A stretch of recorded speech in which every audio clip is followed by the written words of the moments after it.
Well, welcome back. It is coming up to 27 minutes away from 10. Rumours and speculation. Now, as I said, all these rumours going around, the police have come out and said that when it comes to Clark Gayford, they are not and have not been conducting any investigations. And then there's rumours about how the rumours started. Who's been spreading them? Was it disgruntled members of the National Party? And had the National Party here to say, hey, I've made it quite clear, no one on my team has been doing any of this kind of rubbish. Is it people on the fringe or on the periphery? Part of the rumours about the rumours, you hear the name Cameron Slater come up. Whale Oil, the blogger, the muckraker in chief.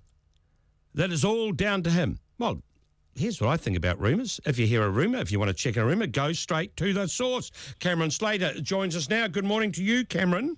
Morning, Sainzo. Is it all down to you? Have you been spreading all these rumours? The police have now, quashed from the police involvement point of view? Look, quite the contrary, Sainzo.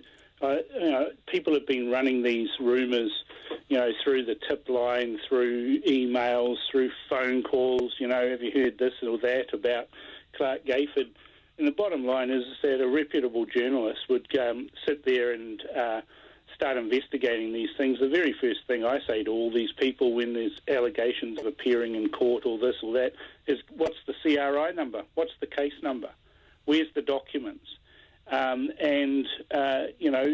When I was hearing these around January, February, that's exactly what I was saying to people. Give me the proof. Otherwise, go away, because it's scurrilous rumours occur all the time.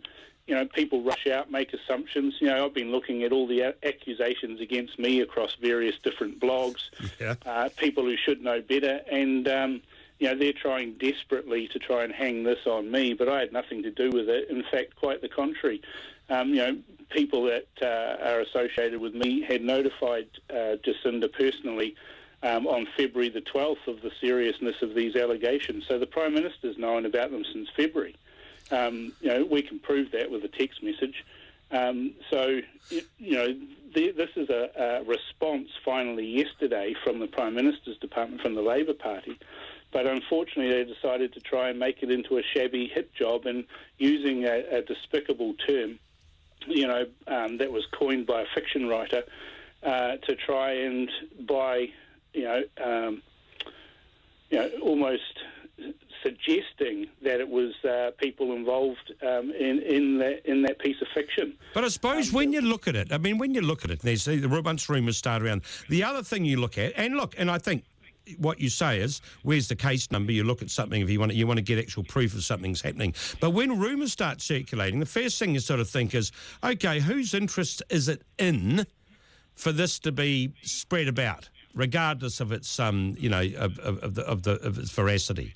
And that's why people think, well, of course it'd be anyone connected with, associated with the opposition. That'll make sense for them to be trying to destroy. Well, that's exactly why the allegations against me are absolutely specious. They're false, categorically wrong. And, at the moment I'm seeking legal advice on some of the things that have been said out there about me. But in particular, the dirty inference by a certain writer at a certain newspaper, trying to be rather cute, quoting his best mates and all of those sorts of things, trying to implicate me desperately in something that's just not true. I categorically refute that I was involved in any way in spreading these scurrilous rumours. Well, see, you are right, though, Sainzo, in saying, well, who benefits from this?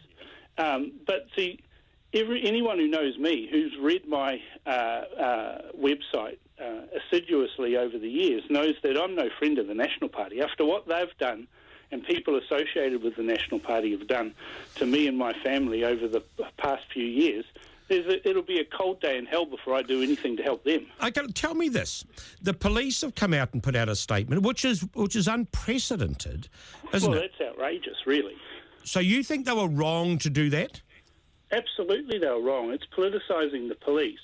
Is there anybody else who's ever been cleared of anything, any wrongdoing or anything? This is ridiculous. I mean, why hasn't the police commissioner come out and talked about the the wrongdoing and the scurrilous allegations and rumours that ended up with Peter Ellis being put in jail.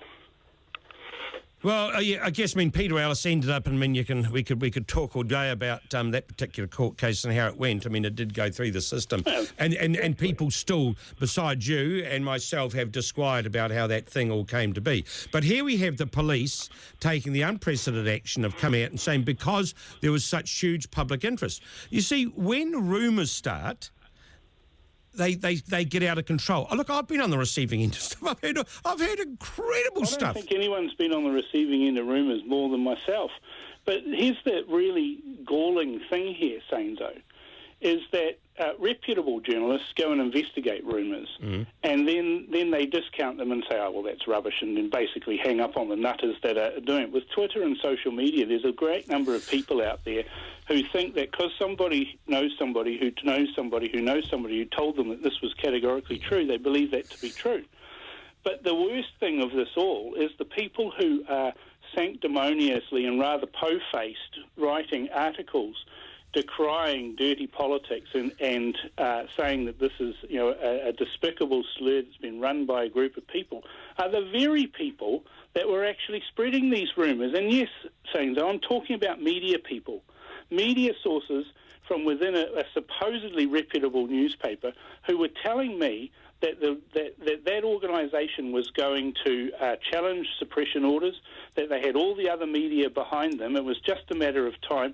Worse than that, they were telling other people, oh, don't worry, if it all stays suppressed, we'll arrange for it to be leaked to Australia and the UK, and then public interest will take over and we'll be able to write about it anyway. Cameron, that is the God-honest truth. All right, journalists were spreading this more than anybody else, and the second group that was spreading it were Labour Party people.